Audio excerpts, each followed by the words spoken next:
Albert Einstein once said, everybody's a genius, but if you judge a fish by its ability to climb a tree, it will live its whole life believing that it is stupid.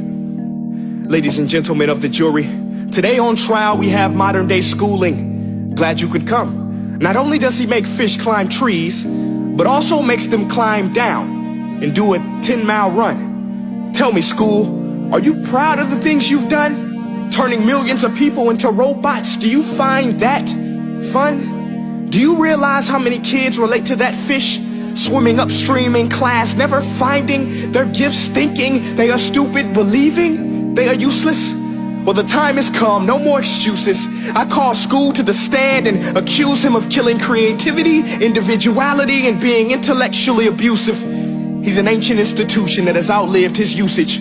So, Your Honor, this concludes my opening statement, and if I may present the evidence of my case, I will prove it. Proceed. Exhibit A. Here's a modern day phone. Recognize it? Here's a phone from 150 years ago.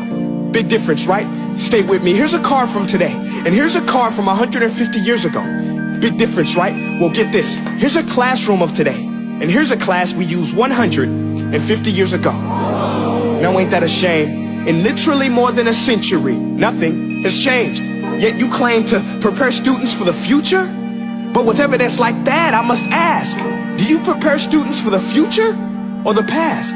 I did a background check on you and let the record show that you were made to train people to work in factories, which explains why you put students in straight rows, nice and neat, tell them sit still, raise your hand if you want to speak, give them a short break to eat, and for 8 hours a day tell them what to think.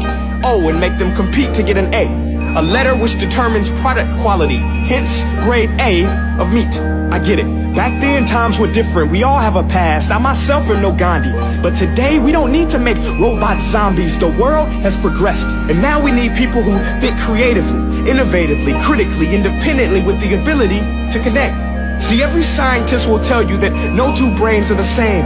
And every parent with 2 or more children will confirm that claim. So please explain why you treat students like cookie cutter frames or snapback hats, giving them this one-size-fits-all crap. Watch your language. Sorry, Your Honor, but if a doctor prescribed the exact same medicine to all of his patients, the results will be tragic. So many people will get sick, yet when it comes to school, this is exactly what happens. This educational malpractice, where one teacher stands in front of 20 kids, each one having different strengths, different needs, different gifts, different dreams, and you teach the same thing the same way? That's horrific. Ladies and gentlemen, the defendant should not be acquitted. This may be one of the worst criminal offenses ever to be committed. And let's mention the way you treat your employees. Objection. Overruled. I want to hear this. It's a shame. I mean, teachers have the most important job on the planet, yet they're underpaid? No wonder so many students are short-changed. Let's be honest, teachers should earn just as much as doctors, because a doctor can do heart surgery and save the life of a kid, but a great teacher can reach the heart of that kid and allow him to truly live. See, teachers are heroes that often get blamed, but they're not the problem. They work in a system without many options or rights. Curriculums are created by policymakers, most of which have never taught a day in their life.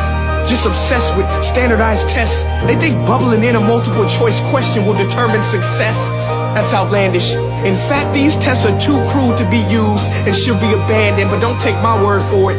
Take Frederick J. Kelly, the man who invented standardized testing, who said, and I quote, "These tests are too cruel to be used and should be abandoned." Ladies and gentlemen of the jury, if we continue down this road, the results will be lethal. I don't have much faith in school, but I do have faith in people. And if we can customize healthcare, cars, and Facebook pages, then it is our duty to do the same for education, to upgrade and change and do away with school spirit, because that's useless.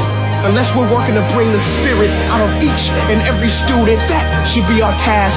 No more Common Core. Instead, let's reach the core of every heart in every class. Sure, math is important, but no more than art or dance. Let's give every gift an equal chance. I know this sounds like a dream, but countries like Finland are doing impressive things. They have shorter school days. Teachers make a decent wage. Homework is non-existent, and they focus on collaboration instead of competition. But here's the kicker, boys and girls. Their educational system outperforms every other country in the world. Other places like Singapore are succeeding rapidly. Schools like Montessori, programs like Khan Academy. There is no single solution, but let's get moving. Because while students may be 20% of our population, they are 100% of our future. So let's attend to their dreams, and there's no telling what we can achieve.